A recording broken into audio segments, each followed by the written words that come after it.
ఇప్పుడు ఈ ప్లాన్ ఎంత ఉంది కదా, మీరు షాదనగర్ బస్ స్టాండ్ లో ఉండాలని, లేదా జడ్చల ట్రాక్ దగ్గర ఉండాలని, ఈ సబ్బు వాడాలని, లేదా ఈ పేపర్ పట్టుకోవాలి, ఇదంతా ఎవరు చెప్తారు మీకు? మాకు ఇక్కడ డిసిఎస్ చెప్పి పంపిస్తుంటాడు. ఆయనకి ఎలా తెలుస్తుంది? మొదలే మాట్లాడుకుంటారు. ఇప్పుడు వాళ్ళు ఫస్ట్ మనం పంపించే లెటర్లన్నా రాసి పంపిస్తుంటారు. అది ఏ విధంగా రాస్తుంటారు అనేది మొదలే ఉంటుంది ఆ ప్లాన్. ఆ ప్రకారంగానే మాట్లాడతాం. ఇప్పుడు మేము మళ్ళీ ఈ నుంచి రిటర్న్ అయిన తర్వాత దళాన్ని కలవాలంటే కూడా మళ్ళీ ఏపీటీ ఉంటుంది. ఒక విలేజ్ ఉంటుంది, గుండూరు అనే విలేజ్ ఉంది అనుకుందాం. గుండూరు అనే విలేజ్ కాడ ఊరు నుంచి ఒక 300 గజాల దూరంలో వచ్చి మనం వెయిటింగ్ చేయాలి. అంటే రోడ్డు మీద ఉండకుండా బయట ఉంటాం. దళం నుంచి వచ్చిన అటువంటి పర్సన్లు మనం పేరు పెట్టి పిలుస్తారు. ఏమన్నారు, జంగయ్య అని అంటారు. అట్లా మనం దానికి రెస్పాండ్ అయ్యి వీళ్ళు మనోళ్ళే, అరే వస్తున్నారు అని చెప్పేసి అని ఇంకా కలుసుకుంటాం అనమాట. అంటే పేర్లు, అంటే మనం అనుకునే కోడ్ తోటే నడుస్తుంటుంది అట్లా. ఆ విధంగా కలిసేవాళ్ళం.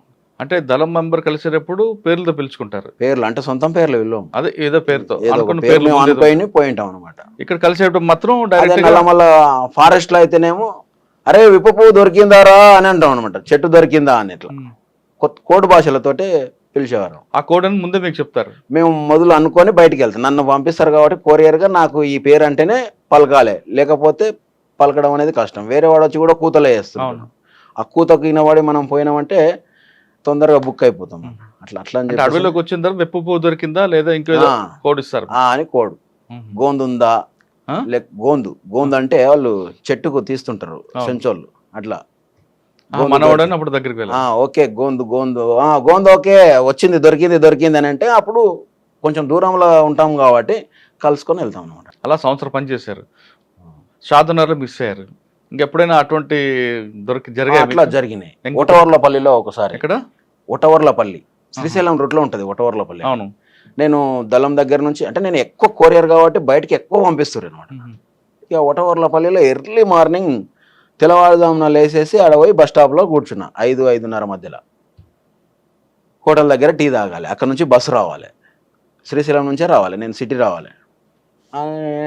ఆ క్రమంలోనే పోలీసులు మందలుగా వచ్చారు. మొత్తం వాళ్ళంతా తిరిగి వచ్చారు. మొత్తం నక్సలైట్ల కోసం గాలింపు చేసుకొని దాదాపు ఒక 25-30 మంది దాకా వచ్చేసారు. టీ తాగుతున్నాం, వచ్చిరు, అందరు కూర్చుంటున్నారు. ఏం చెప్పాలనో తెలియదు, ఏం క్వశ్చన్ వేస్తారో తెలియదు అని చెప్పేసి అని రాగానే వీళ్ళు ఏ బస్ అయితే ఎక్కుతారో నేను ఆ బస్ ఎక్కకూడదు. కొన్ని అచ్చంపేట వెళ్తాయి, కొన్ని డైరెక్ట్ హైదరాబాద్ వస్తుంది. హైదరాబాద్ వస్తే హైదరాబాద్ ఎక్కాలి, వీళ్ళు ఎక్కుతున్నారంటే నేను దిగాలి. ఎందుకంటే బస్సులు ఎక్కిన తర్వాత కూడా క్వశ్చన్ రేజ్ చేస్తాను అని చెప్పేసి అని కూర్చున్న కొద్ది క్షణాలలోనే ఒక బస్సు వచ్చేసింది. నేను బస్సు ఎక్కినా వాళ్ళు ఆ బస్సు ఎక్కలేదు. తర్వాత నెక్స్ట్ వాళ్ళు అచ్చంపేట బస్సు ఎక్కిపోయినట్లున్నారు. అట్లా అంటే కొన్నిసార్లు ఏమన్నా జరిగితే ఇంకా మన దగ్గర అప్పటికే మనకు షార్ట్ వేపర్ ఇచ్చి పంపిస్తారనమాట. తపంచ అని ఉంటుండే. అవును. తపంచ తీసుకొని బయటకు వచ్చిన నేను. తపంచ చూపించి ఎప్పుడైనా బయటకు వచ్చారు, బయటపడ్డారా? లేదు, ఎక్కడ చూపించలేదు. అంత రాలేదు అప్పుడు. మనకు తపంచ లోపలనే ఉంటుంది, ఎవరికి కూడా చూపించలేదు. అట్లా ఒక్కోసారి ఏపీటీ మిస్ అయింది అనుకో, అంత ఇబ్బంది అయినప్పుడు ఫైర్ చేయాల్సి వస్తుంది, ఇంకా తప్పదు. కానీ ఇంకా మన ప్రాణాలు కూడా ఆ రోజు ఇంకా పోయినాయని లెక్క. ఇంకా అంతే. ఫైర్ మీరు ఫైర్ చేసినాం, పీకేపల్లి అటాక్ లో చేసినాం. అక్కడ కాదు, కొరియర్ వ్యవస్థలో ఎక్కడ కూడా జరగలేదు. ఒకసారి ఏపీటీ మిస్ అయింది అనుకోండి, మిస్ అవ్వగానే ఇంకా అరెస్ట్ చేశారు అనుకునే పార్టీ నిర్ణయిస్తుంది దళం.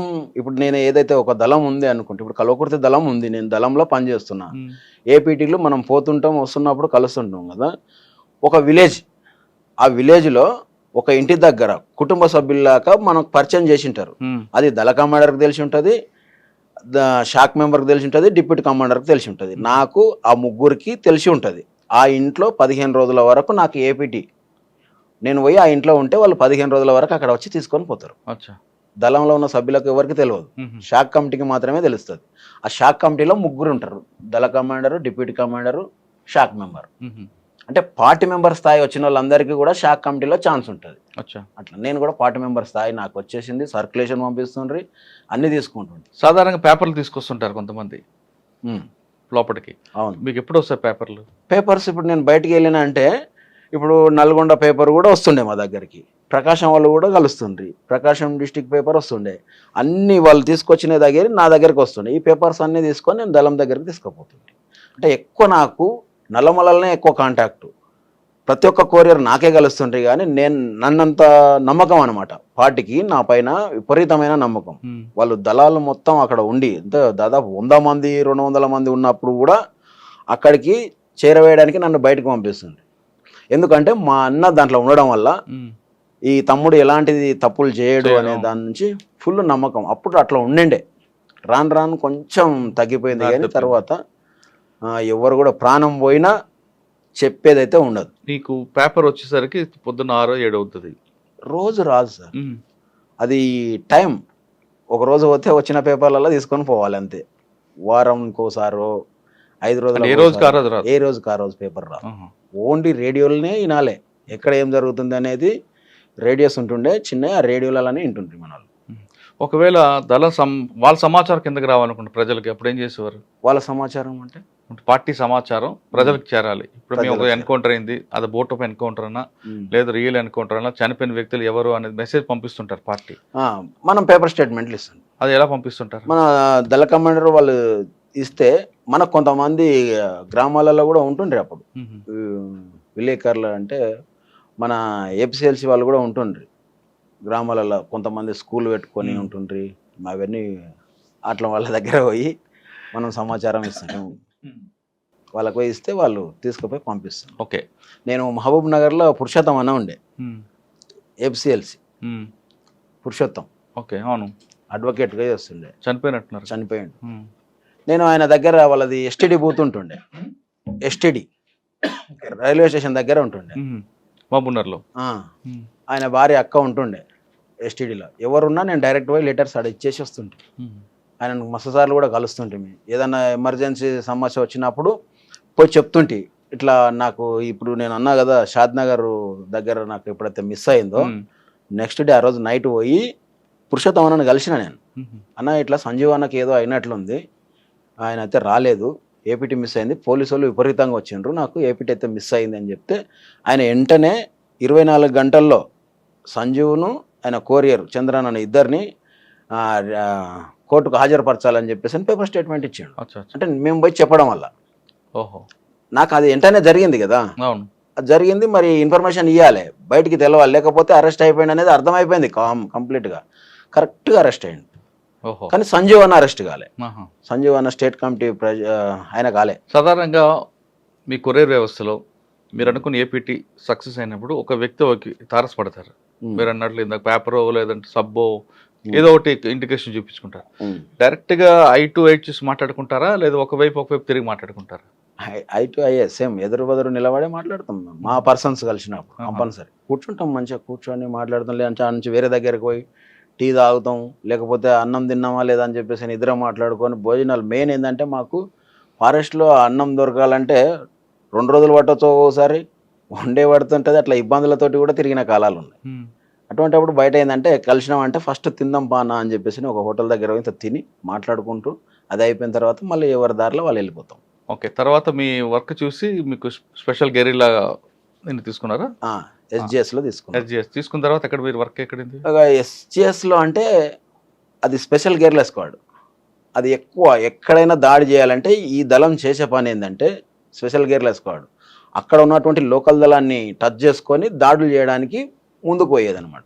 దీంట్లో సాధారణ గెరిల్లా అనగానే గెరిల్లా వార్ వేరే కనిపిస్తుంది. అవును, అన్ని ఒకేసారి రావు గెరిల్లా అనగానే. మీరు కూడా అదే విధంగా వెళ్ళేవారా? సేమ్. ఎలా? ఇప్పుడు పీకేపల్లి అటాక్ చేయాలని అనుకున్నాం. పీకేపల్లి అటాక్ ఈ స్పెషల్ గెరిల్లా స్క్వాడ్ యాడ్ అయ్యే వాళ్ళతోటి కలిసి ఎవరు అప్పర్ ప్లాట్ వాళ్ళు వాళ్ళ పాన్గల్ దళంతో కలిసి మనం పోయి అక్కడ దాడి చేయడానికి పోవాలి. అట్లా అప్పుడు వచ్చినాం. మేము ఫస్ట్ దాడి చేయాలనుకున్నది కొల్లాపూర్ టౌన్లో దాడి చేయాలని అనుకున్నాం. అయితే అది సర్కిల్ ఆఫీస్ వేరే దగ్గర ఉంది, పోలీస్ స్టేషన్ వేరే దగ్గర ఉంది. మొలచింతలపల్లి రోడ్డుకు పోలీస్ స్టేషన్ ఉంది, సర్కిల్ ఆఫీస్ ఇక్కడ ఉంది. కాబట్టి మనకు ఈ బలం సరిపోదు, ఇది వద్దు అనుకొని పెద్ద కొత్తపల్లిని ప్లాన్ చేసుకున్నాం. పెద్ద కొత్తపల్లిని ఎందుకు ప్లాన్ చేసుకోవాల్సి వచ్చిందంటే కోడేరు పోలీస్ స్టేషన్ కూడా దాంట్లోనే ఉండే. ఈ నక్సల్స్ భయానికి వాళ్ళు కోడేరు పోలీస్ స్టేషన్ కూడా తెచ్చి దాంట్లోనే పెట్టిరు. అప్పుడు దాని మీద దాడి చేయాలని చెప్పేసి 1 నెల రోజుల నుంచి రెక్కీ ఏర్పాటు చేసి తిరిగినాం, అన్ని చేసి లాస్ట్కు ఫైనల్గా దాడికి పోయినాం. ఎన్ని గంటలకు? దాడికి ఈవినింగ్ పోయినాం. అంటే అంతకంటే ఒక బిఫోర్ 1 డే ముందు పోయినాం ఫస్ట్ దాడి చేయాలని చెప్పేసి. ట్రాక్టర్ తీసుకొని పోయినాం. ట్రాక్టర్ ఏమైందంటే మనోళ్ళే ఒక అన్న, ఆయన కూడా చనిపోయాడు ఆయన. ఆయన ట్రాక్టర్ నడిపేటప్పుడు డొంకలన్నీ ఉంటుండే. డొంక అంటే మీకు అర్థం ఏంటి? తెలుసు. డొంగు బాట టైప్ ఉంటుంది. అవును. అందరం ఎక్కి వచ్చేసి అది ట్రాక్టర్ ఇట్లా దిగంగానే ఇరుక్కపోయింది. అది వెనక్కి వస్తలేదు, ముందరికి వస్తలేదు. ఇక చూసి చూసి ఈరోజు దాడి క్యాన్సిల్ చేసుకోవాలని చెప్పేసి ట్రాక్టర్ ఇడిచిపెట్టేసి అందరం రిటర్న్ మళ్ళీ వెళ్ళిపోయినాం. లేట్ అవుతుంది కదా పరిస్థితి అని వెళ్ళిపోయినాం. మళ్ళీ నెక్స్ట్ డే ఏంటంటే ఏమైనా డౌట్ వచ్చిందేమో ట్రాక్టర్ ఆడ ఉండడం వల్ల అని ఆ ట్రాక్టర్ ఓనర్కు ఫోన్ చేసి వాళ్ళకి పోయి చెప్పేసి మీ ట్రాక్టర్ మీరు ఎట్లనో లాగా తీసుకుపోండి అని చెప్పేసి అంటే వాళ్ళకి తెలియదు, దాడి చేసామని తెలియదు. అన్నాక వాళ్ళు ఆ ట్రాక్టర్ ఆయన వచ్చేసి తీసుకొని పోయాడు. తర్వాత రోజు ఆపి ఏమన్నా డౌట్స్ వచ్చిందా పోలీసు వాళ్ళకు అని చెప్పేసి అని చూసి వచ్చి మళ్ళీ ఎలాంటిది ఏం లేదు, అంత సేఫ్ సాఫ్గానే ఉన్నారు వాళ్ళు అంటే నెక్స్ట్ డే దాడి చేయాలని పోయినాం. మళ్ళీ నెక్స్ట్ డే సాయంత్రం ఈవినింగ్ 5 గంటలకల్లా ఎద్దుల బండ్లు కట్టుకున్నాం. ఈసారి 4 ఎద్దుల బండ్లు. ఎద్దుల బండ్లకు పొనకలు ఉంటాయి. పొనక అంటే ఇది ఇట్లా కావడి లేలే కనిపించకుండా ఉంటుంది చూడండి, వెదురు దెబ్బలతోటి తయారు చేసేది. దాంట్లో వెపన్స్ పెట్టి పైన చింతపల్ల చెట్ల ఆకులు వేసేసినాం. చింతపల్లకాయలు తెంపుకొచ్చిన వాళ్ళలాగా పోవాలని చెప్పేసి అని స్టేషన్ దాకా వచ్చేసి 4 ఎద్దుల బండ్లలో కొంతమంది దాంట్లో ఉండి కొంతమంది బయట ఉండి పోయి స్టేషన్ మీద అటాక్ చేసినాం. స్టేషన్ మీద దాడి చేసినప్పుడు దాంట్లో ఫస్ట్ బుల్లెట్ మనోడు శివుడు చుక్కాపల్లి ఆయన కూర్చొని ఫైర్ చేస్తుంటే ముఖాలు మీద కూర్చొని ఫైర్ చేస్తుంటే బుల్లెట్ వచ్చేసి డైరెక్ట్ కొట్టింది. సాంబశివుడు కాదు, శివుడు, ఇంకొక ఆయన శివుడు. ఆయన బుల్లెట్ ఇడ తగలడం వల్ల ఆయన ఆన్నే పడిపోయాడు. అయితే ఇట్లా టేబుల్ ముందు అతల ఎస్ఐ ఉన్నాడు, ఇతల టేబుల్ ముందు వేరే ఒక ఆయన గౌడు ఉన్నాడు, కల్వకోలు గౌడు. ఆయన ఏంటంటే అలా ఎస్ఐ గౌడు కాబట్టి ఈయన ఒక కాకి ప్యాంట్ వేసుకొని వైట్ షర్ట్ వేసుకొని పోయి ఆయన వస్తున్నాడు. ఇక ఆయన వచ్చి మనం పట్టుకుంటే మనం ఏం చేయలేం కాబట్టి ఈయన కూడా పోలీసే అని చెప్పేసి ఆయన కూడా ఫైర్ కొట్టేస్తే ఆయన చనిపోయాడు. ఆయన ఒక మామూలు వ్యక్తి ఆ రోజు చనిపోవడం జరిగింది. అట్లా ఎస్ఐ ఆయన కవర్ చూసుకొని ఫైర్ చేయడం వల్ల నాకు వచ్చేసి బుల్లెట్ ఇక్కడ దిగింది. ఇక్కడ దిగి నుంచి సైడ్ నుంచి వెళ్ళిపోయింది లోపల నుంచి ఇట్లా. అంటే ఎస్ఐ ఫైర్ చేశారు. SI fire Bhaskar Goud pistol bullet. First ఆయన అతల పడిపోయింది, తల నాకు తగిలింది. అట్లా ఇద్దరికి దాంట్లో దాడి జరిగిన దాంట్లో మాకు దెబ్బలు తగిలినాయి. తగిలిన తర్వాత వెనక మన రాజన్న వాళ్ళు అలా ఉన్నారు. అప్పుడు రాజన్న నాగన్న అనేట ఆయన వాళ్ళు ఇద్దరు ఏకేలతోటి వస్తారు లోపలికి. మేమేమో చిన్న వెపన్స్ తోటి ముందు పోయి గేట్ కా నుంచి ఫైర్ చేయాలి. వాళ్ళేమో లోపలికి డైరెక్ట్ వెళ్ళిపోతారు. అంతలోపు మేము అంతా కవర్ చేసి పెట్టాలి. ఆ లోపలనే మాకు దెబ్బలు తగిలినాయి. తర్వాత ఫస్ట్ అయినా ఎందుకంటే కొంచెం బలంగా ఉన్న వాళ్ళను ముందరనే పెడతారు మమ్మల్ని.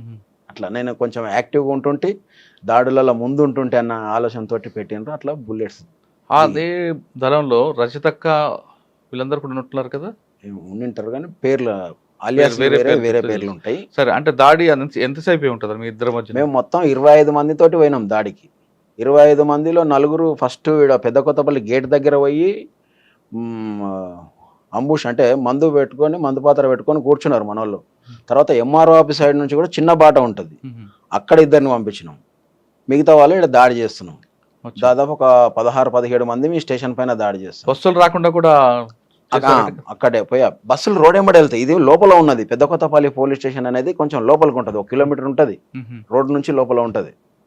అట్లా దాడి చేసిన దాంట్లో ఏమైందంటే మెయిన్గా మాకు పైన ఏపీఎస్పీ వాళ్ళు ఉన్నారు. ఏపీఎస్పీ వాళ్ళు ఫస్ట్ ఏంటంటే ఒక సైడ్ నుంచి ఫైర్ చేస్తున్నారు. వాళ్ళు 4 ఉన్నారు, అటు 2 ఉన్నారు, ఇటు 2 ఉన్నారు, ఫైర్ చేస్తున్నారు. మనం ఏం చేసినామంటే లోపలికి మందు పాత్ర తీసుకుపోయి ఒక సైడ్ వేలు చేసినాం. అయితే 2 ఒక్కటేసారి వేలిస్తేనేమో మనకు వెపన్స్ ఎక్కువ దొరికేది. ఒక సైడ్ వేల్చిన తర్వాత ఇంకో సైడ్ వేల్చాలని అన్ని పెట్టి బయటకు వచ్చి ఒక సైడ్ పేలవడంతో వాళ్ళు కింద పడిపోయారు. బ్యాక్ సైడ్ ముందరిది పేలలే, ముందరిది వెనక సీరికి వేలుద్దామనే లోపు వైర్లన్నీ ఊసిపోయినాయి అనమాట. ఒకటి పేల్చేసరికి ఈ వైర్లు ఆగవు, ఊడిపోయినాయి. అప్పుడు అంటే ఆ తొందరపాట్లో తెలియక ఆ విధంగా చేసి అట్లా ఫెయిల్. కింద ఉన్న వెపన్స్ అన్ని తీసుకొచ్చినాం. 5 వెపన్స్ దొరికినాయి మాకు. 5 వెపన్స్ తీసుకొని వచ్చినాం. ఒక పోలీస్ అయినా కూడా దొరికింది దాంట్లో.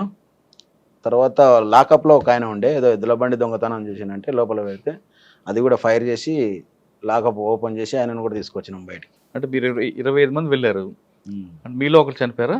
మాలో ఒకడు మోహన్ అనేట ఆయన చనిపోయాడు, చనిపోయారు. సివిలియన్ ఒక ఆయన చనిపోయాడు. సివిలియన్ ఒక ఆయన చనిపోయాడు, ఇద్దరే. వెపన్స్ 5 దొరికాయి. అయితే ఇప్పుడు లోపల ఒక ఆయన వంటలు చేస్తున్నా అని చెప్పేసి ఆయన ఏపీఎస్పీ అన్ని ఆయన దొరికితే ఆయన దగ్గర మాట్లాడి, నువ్వు మనోడు ఈడ కింద పడిపోయిండు కదా, తీసుకొని బయటికి రా అంటే ఎత్తుకొని వచ్చిండు బయట. వాళ్ళు ఏం చేస్తున్నారంటే లైట్ వెలుతురు నుంచి కూడా ఫైర్ చేస్తున్నారు పైనుంచి. లైట్ వెలుతురులో మనిషి బయటికి లోపలికి పోతుంటే ఆ నీడను చూసి కూడా ఫైర్ చేస్తున్నారు పోలీసులు. అప్పుడు మొత్తం మేము లైట్లన్నీ ఫైర్ చేసి పలగొట్టేసినాం. దాదాపు 2 గంటలు జరుగుతుందా? 40 నిమిషాలే చేయాలి అని అనుకున్నాము, కానీ 1.5 పైన పట్టింది, చాలా టైం. ఇంత రెక్కి వేసిన తర్వాత కూడా ఎందుకు ఫెయిల్ అయ్యారు?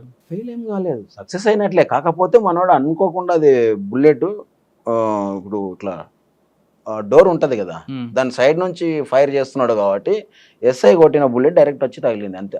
దానివల్ల ఒక్క పర్సన్ మాత్రమే లాస్ అయ్యిండు. పార్టీ దీని మీద సమీక్ష జరిపిందా? జరిగింది. ఏమన్నారు అంతలో? ఇక ఏమన్నారంటే ఇదే తొందరపాటు, కొంత ఇంకా అనుభవం లేని పిల్లలని ఎట్లా రకరకాలతోటి ఇంకా దాడులు అనేటివి కామన్గా జరుగుతుంటాయి. దీంట్లో లాస్ అవుతామనే సంగతి కూడా తెలుసు కాబట్టి